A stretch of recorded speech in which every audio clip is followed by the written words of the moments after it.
Stop the scroll right now, because what you are about to see is going to rewrite everything you thought you knew about Claressa Shields, Papoose, and the whole rotting mansion of chaos they have been trying to sell the internet for the last 12 months. A photo was posted. A mark on Papoose's eye. A zoom in nobody asked for.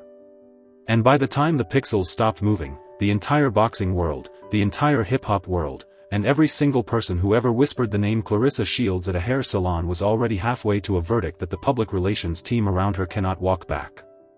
This is not a rumor. This is not a shade session. This is not some anonymous blog dropping a screenshot at 3 in the morning hoping to catch a wave. This is the moment the mask peeled off in real time, on camera, on the record, in front of an audience that was already halfway suspicious, and I am telling you before we even get into it, by the end of this video, you are going to understand why Papoose has not taken those dark sunglasses off in public for 3 straight days, why Ka just walked back onto the timeline swinging a hammer nobody thought she still owned, and why Chris Cyborg is publicly holding a receipt that Claressa Shields is now pretending she never, ever signed.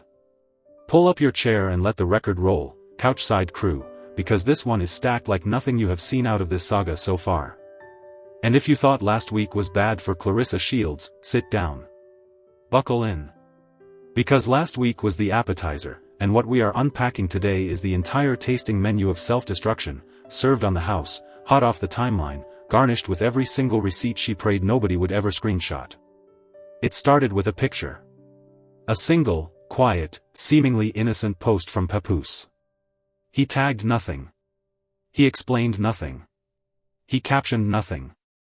He just uploaded the frame and let the internet do what the internet always does, which is examine every pore, every shadow, every stray thread.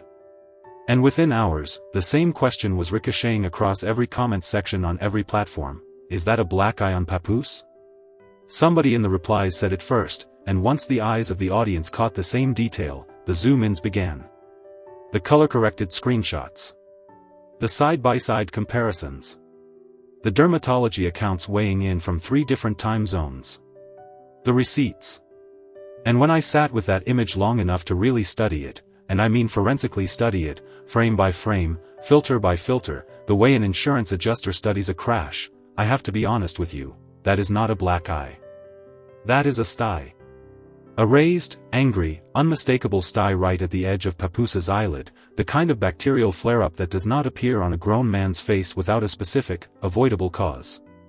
And the second I clocked it, my mind did exactly what every one of your minds is doing right now. It flew straight to Claressa Shields' fingernails. Because if you have watched a single one of Claressa Shields' recent lives, you already know exactly what I am talking about. The nails. The fingernails. The unwashed, unfiled, unforgivable state of Claressa Shields' hands broadcast in high definition to millions of people who did not ask to see it, did not need to see it, and cannot unsee it now that they have. Every hygienist on this platform has already told you what a stye actually is.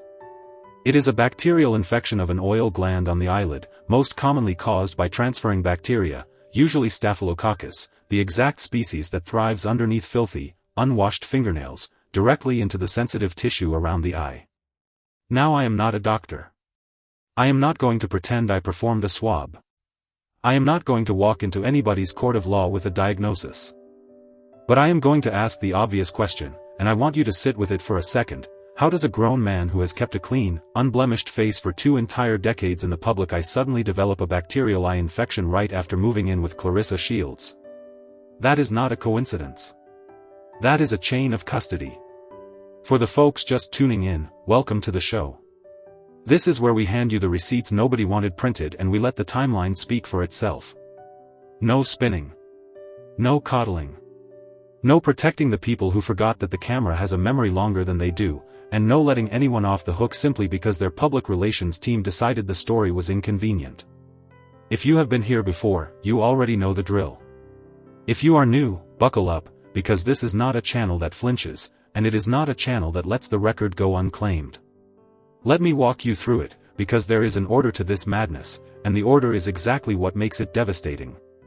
Every beat in this saga slots into the next one like tumblers in a lock, and once you see the sequence, you cannot unsee it.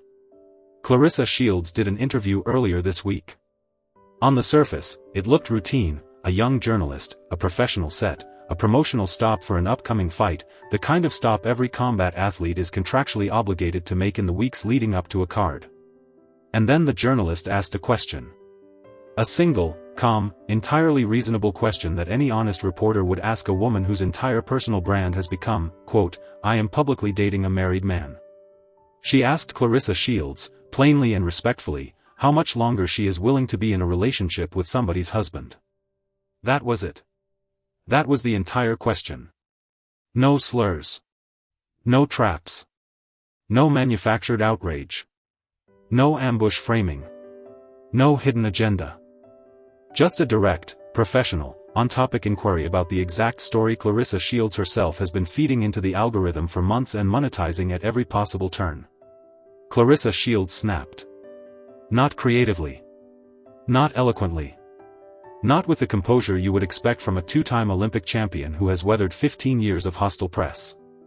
She snapped like somebody whose exposed nerve had been tapped with a hammer, and the entire room watched her nervous system detonate on camera. She corrected the journalist mid-sentence.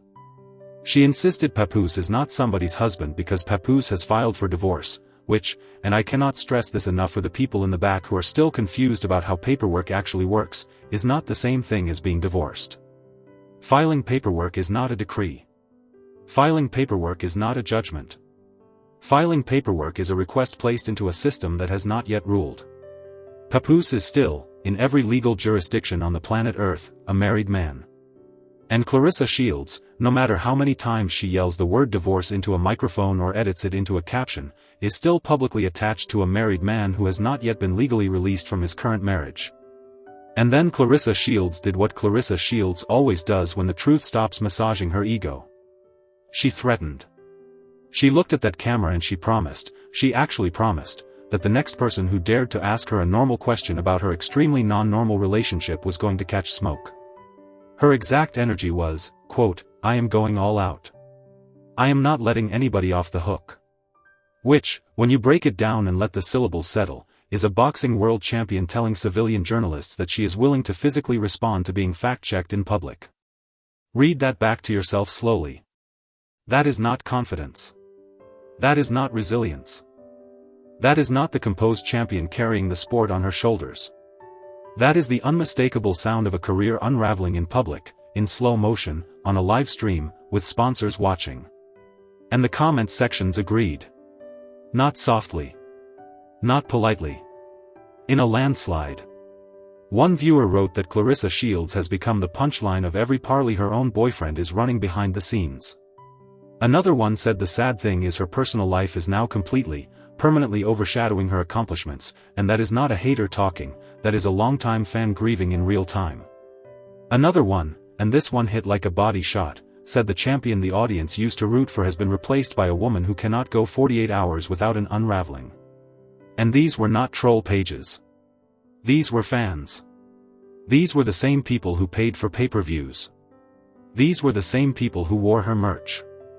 These were the same people who defended her when the media questioned whether a woman could headline a boxing card. And now every single one of them, from every corner of the community, is saying the same, exact sentence, in slightly different words, on slightly different platforms. She got what she wanted. But she lost what she had. Lock in on this next part, because this is where the video shifts, and this is where it gets absolutely impossible to look away. Papoose has a gambling problem. That is not gossip. That is not speculation. That is not internet malice dressed up as insight. That is a sentence Papoose has openly laughed about on multiple interview couches, in his own words, in his own voice, with his own smile stretched across his own face. He has confessed to losing $35,000 on his card in a single sitting. He has confessed to calling advisors before every fight to run Claressa Shields' probability of victory through a private spreadsheet. He has confessed to betting round-specific knockouts, exact minute finishes, with money he treats like monopoly currency. And the pattern is actually uglier than the gambling itself. Papoose has been financially betting on Claressa Shields for years, since long before the two of them ever became a public item, and the audience is finally, publicly doing the math nobody in his camp wanted anybody to do. When did Papoose really fall in love with Claressa Shields? Papoose has said in his own words that he was already following her career, posting her wins on his story, monitoring her betting odds, and building spreadsheets on her performance long before he ever met her at a fight. In one interview he even had to laugh past a question about whether he had ever bet against Claressa Shields and lost, and when the host pressed him, he grinned and said the win always comes, so he only bets on the win. That is not romance. That is not chemistry. That is not the story of a man falling for a woman. That is a portfolio. And if you are Remy Ma, sitting at home watching your legally married husband describe your public replacement as a guaranteed payout, that is not a love story. That is a betrayal in ledger form. That is a spreadsheet with a heartbeat. Which brings us, inevitably, unavoidably, to Ka. If you have been on the internet long enough to remember the last full decade of hip-hop, you know exactly who Ka is, and you know exactly what her voice sounds like when she is about to end somebody. Years ago, when the Nicki Minaj and Remy Ma war reached its absolute peak, Ka slid into the conversation with a sentence that most people wrote off as shade at the time, but which, in hindsight, was actually a flare fired into a very dark room to see who would flinch. She said, on camera, that she had, quote, so much respect for that Papoose, and she was going to keep her comments to herself so she could keep him happy at all times. She said it with a smirk. She said it with a lean. She said it like a woman who knew something the rest of us did not. She said it in a way that only two kinds of people speak, people who are joking, and people who are absolutely not joking at all. The audience laughed it off. Remy Ma held her tongue. And then years passed. And then Remy Ma opened up, years later, in her own words, on her own timeline, at her own pace, about what she claims Papoose actually did behind closed doors. She accused Papoose of putting his hands on her. She accused Papoose of doing all the things a squeaky clean public image would never let you suspect a man like that of doing. And this time, when the shockwave hit, Ka did not smirk. Ka did not lean. Ka did not disappear. Ka came back on the record and said, and I am quoting the exact sentence that has now been screenshotted into infinity across every gossip page from Brooklyn to Los Angeles, we knew it. Team Remy. Don't let that sweet face fool you. It always be the quiet ones cheat and beat the most. He did everything she said he did. That was Ka. That was the same Ka who once claimed to respect Papoose so much she needed to hold her tongue. And now she was standing next to Remy Ma with a hammer and no reason left on this earth to hold anything. Now let us really, actually sit in what that means. Because when a woman who was rumored to have been intimate with your husband suddenly stops defending him and starts corroborating your abuse allegations, the story is no longer a rumor. The story is a witness statement. And that is a legal grade shift in the material weight of the accusation, whether or not any court ever hears it. Ka went further. She said Papoose had been the lady in the relationship the entire time. She said Papoose had been doing Remy Ma dirty for a very long time. She said Papoose had spent years pretending to be a perfect god while behaving like a demon in private. And she said the reason she had stayed quiet in previous years was because she was waiting patiently for the truth to come out on its own, but now that Remy Ma had said the words out loud, Ka was not letting Papoose hide behind those sunglasses one more day. Sit with that. Because if Ka is telling the truth, and there is no reason at this exact moment to doubt her, then Claressa Shields is not just publicly dating a married man. Claressa Shields is publicly dating a married man that a former alleged intimate partner has now co-signed as abusive. And Claressa Shields, the two-time Olympic gold medalist, the multi-belt world champion, the woman who used to be introduced as the greatest woman on planet Earth to ever put on a pair of gloves, is now spending her promotional weeks defending a man that the internet has already decided is exactly what Remy Ma said he was. Every hour she spends defending him is another hour the record book stops mattering. Every post she publishes in his corner is another sponsor writing a memo. Every threat she issues at a journalist is another crack in the marketing narrative her team is desperately, quietly trying to salvage. And still, Claressa Shields cannot stop. She cannot stop threatening journalists. She cannot stop replying to trolls. She cannot stop showing up in comment sections defending herself against strangers. She cannot stop pretending she is calm when every timestamp of her behavior proves she is anything but. She posted, just this week, and I am quoting directly, "I thank God for my calmness and patience at this time of my life." That was Claressa Shields. In the absolute middle of a public unraveling. Announcing her own serenity. And the entire timeline responded with the same three-letter word, the sound of a room bursting into laughter at somebody who did not realize she had already walked onto a stage. Because there is a very specific kind of self-delusion that only happens when the people who used to tell you the truth stop returning your calls, and Claressa Shields is broadcasting that self-delusion in high definition. Which is precisely the reason the next chapter of this story is the one Claressa Shields absolutely cannot afford to be losing right now. And that chapter has a name. And that name is Chris Cyborg. For those who missed the tape, Chris Cyborg is one of the most decorated combat athletes in the entire history of women's mixed martial arts. She has been transitioning into boxing over the last several years with quiet, methodical, receipt-generating discipline. She currently sits at 8 professional boxing bouts with 6 knockouts, and she made a very specific statement on camera this week that Claressa Shields is now trying to erase from history. Chris Cyborg said, plainly, that Claressa Shields was the first person to publicly call her out. Chris Cyborg said that Claressa Shields has since found 1,000 different creative ways to say no to the fight instead of the one word she should have said, which is yes. Chris Cyborg said that if Claressa Shields is genuinely serious, the two of them can meet at 154 pounds at the end of this year. And Chris Cyborg was not guessing. Chris Cyborg was reading directly from a public verbal agreement that Claressa Shields herself was in the room for and signed off on. You want proof? The proof exists. The proof has always existed. There is a clip, an old, unedited, freely available clip, of Claressa Shields and Chris Cyborg sitting across from each other, negotiating out loud, agreeing to meet at 154 pounds. Chris Cyborg said 147. Claressa Shields countered with 54, 55. Chris Cyborg agreed to meet in the middle. The handshake happened. The public witnessed it. The clip lives on multiple archives that nobody in Claressa Shields' camp can memory hole. And now, when Chris Cyborg dares to hold Claressa Shields to the exact words Claressa Shields herself signed off on, what does Claressa Shields do? She calls Chris Cyborg droopy face. That is the response. That is the world-class comeback from a 2-time Olympic gold medalist to an 8-0 boxer with 6 knockouts calling her out for a legitimate, title-relevant matchup at a mutually pre-agreed weight. Claressa Shields did not offer a counterweight.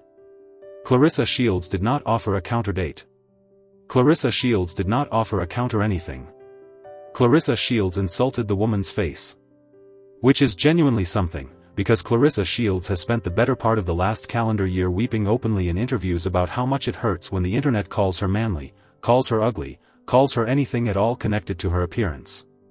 And the very moment she has an opening to punch a peer where it truly counts, she reaches for the exact insult she claims tortures her the most. That is not a boxer. That is not a champion. That is a hypocrite in a gym bag. Anyway. The comments know. The comments always know. Bass voice after bass voice, receipt after receipt, screenshot after screenshot, one after the other after the other. One viewer said Claressa Shields is scared to glove up with Chris Cyborg but was somehow willing to fight Layla Ali at 48 years old after a 20-year retirement. Another viewer said the $2 million purse Claressa Shields is publicly holding out for is a phantom number because she is not even guaranteed to clear that on her KO Scott card. Another viewer said, and this one really landed, that Chris Cyborg is not the enemy, Claressa Shields' own pride is the enemy. And every one of them was right on the money. Because the numbers rarely bend the other way. If a fight has been publicly agreed to and one side keeps changing the terms, the audience is not confused about who is ducking. The audience is politely, patiently waiting for the ducker to admit it, and Claressa Shields is testing that patience by the hour. Now let us pause. Because you might be sitting there thinking, this is just another gossip video. It is not. It is not, and I will show you why. Because everything I have described so far, the stye, the hygiene wedge, the Parley confession, the cosign, the Cyborg agreement, every single one of those beats is a receipt. A dated, time-stamped, publicly published, cross-referenceable receipt that lives on servers Claressa Shields does not own. This is not speculation. This is inventory. And the inventory is growing every 24 hours, whether her team is ready for it or not. Which brings us to the moment that turned the whole story terminal. Claressa Shields sat down for a young journalist's morning show. The journalist, extremely respectfully, asked Claressa Shields about her preparation rituals, what she does to calm her nerves, what she does to keep herself steady, what she does to manage the pressure of an elite training camp under a spotlight. Claressa Shields answered by saying that without training, she would be a very crazy person.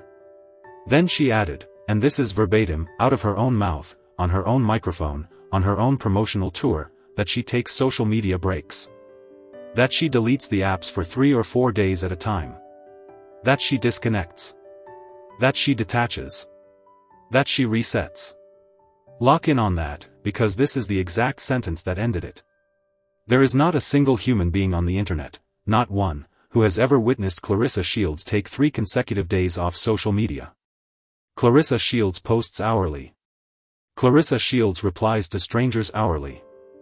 Claressa Shields hunts down her own trolls hourly, seeks them out, tags them back, escalates the exchange, screenshots the escalation, posts the screenshot and starts the cycle over.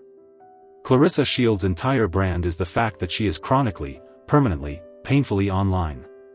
And she just sat across from a working journalist and told the audience, with a straight face, that she takes multi-day social media hiatuses on a regular basis.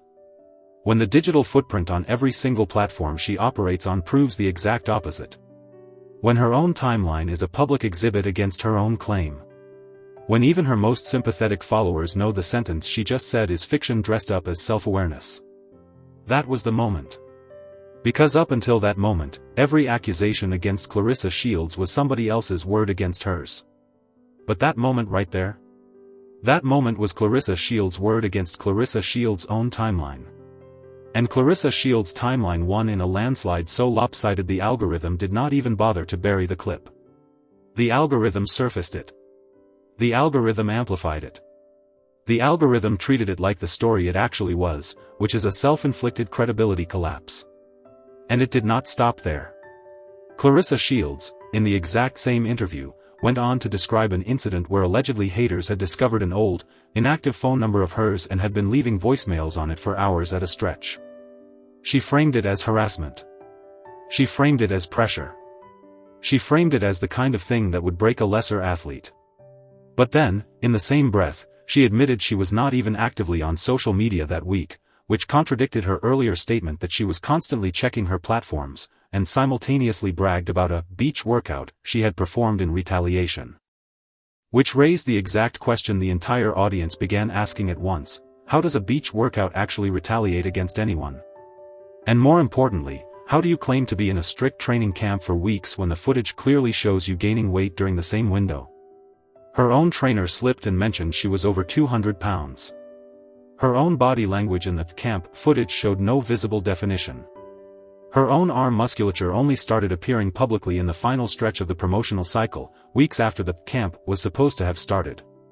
And her own explanation, that she was in camp, eating clean, training 3 times a day, focused, disciplined, locked in, contradicts the visual evidence in every possible direction. This is not a hater's opinion. This is a chain of custody. And the chain of custody says Claressa Shields' version of Claressa Shields' own training camp is not matching the receipts, is not matching the footage, is not matching the trainer's slip, is not matching anything except her own carefully edited narrative. Which is precisely where Chris Cyborg walks back into the frame. Because if there is one thing an elite combat athlete can smell across an entire ocean, it is another elite combat athlete pretending to be in shape. Chris Cyborg smelled it. Chris Cyborg said it. Chris Cyborg has been quietly, publicly, and repeatedly holding Claressa Shields to the receipts. And every single time Chris Cyborg offers Claressa Shields an out, a lower weight, a specific date, a professional handshake, a mutually workable frame, Claressa Shields responds with a face-based insult. Which is telling. Because in this sport, when a legitimate contender is offering you a legitimate matchup and your response is a middle school taunt, the audience does not need a panel of judges to score the exchange. The audience already scored it. The audience scored it the second the taunt left her mouth. When the dust settles, Claressa Shields is going to be remembered for 2 things, the belts she won, and the mansion of chaos she chose to move into on the way down. And the sisters are trading blows in every single corner of the timeline. Ka is standing with Remy Ma. Chris Cyborg is standing with the receipts. Ko Scott is standing at the weigh-in, calm, patient, letting Claressa Shields swing at shadows. Papoose is standing behind those sunglasses, unable to publicly show his own face without triggering a fresh news cycle about a bacterial infection. And Claressa Shields is standing in the middle of a room she built entirely herself, wondering out loud, on camera, why nobody in the audience is clapping for her. Now let us broaden the lens, because the audience has been asking a very specific, very serious question, and I owe you an honest answer. The question is, does any of this actually damage Claressa Shields long term? Or is this just noise? Is this just gossip that fades with the next cycle? And I want to be careful with the answer, because the honest answer has two parts, and both parts matter. Part 1, the accolades will not disappear. 2 Olympic gold medals do not evaporate. World titles do not unfasten. The record book does not rewrite itself because of a stye, a comment section, or a bad interview. Claressa Shields will always be Claressa Shields in the ledger of women's boxing history, and that is a hard fact nobody in any comment section anywhere is trying to dispute. When historians write the story of women's professional boxing in the 21st century, Claressa Shields' name will be printed in bold, and rightfully so. Part 2, and this is where it gets brutal, the accolades are no longer the headline. And the exact moment the accolades stop being the headline, the fighter stops being marketable. Brands do not sign chaos. Streaming platforms do not renew chaos. Casual audiences do not tune in for chaos when the chaos is not accompanied by winning. And the moment Claressa Shields loses a single high-profile bout while dragging a personal life brushfire behind her, the sponsorship pipeline she has been quietly relying on is going to dry up faster than any of her most loyal supporters want to admit out loud.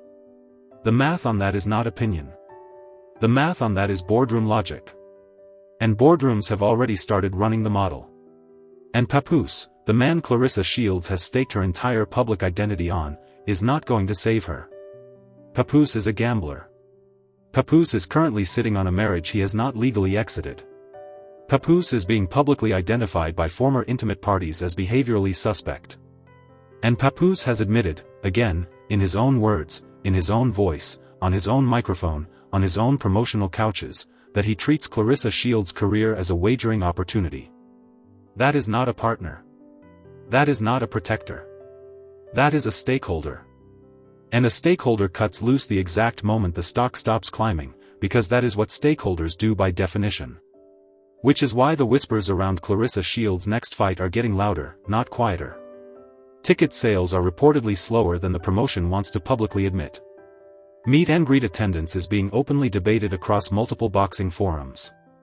Her own brother is showing up in comment sections co-signing negative commentary about her, which is a level of family betrayal you cannot spin. Her closest sponsors have gone conspicuously, deliberately quiet. And the woman she was supposed to be facing next is doing exactly the opposite of what a nervous opponent does. She is arriving early, she is looking calm, she is letting Claressa Shields do the entire promotional workload of both fighters at once, which is a subtle, professional flex that only combat sports insiders will recognize, but every combat sports insider is already recognizing.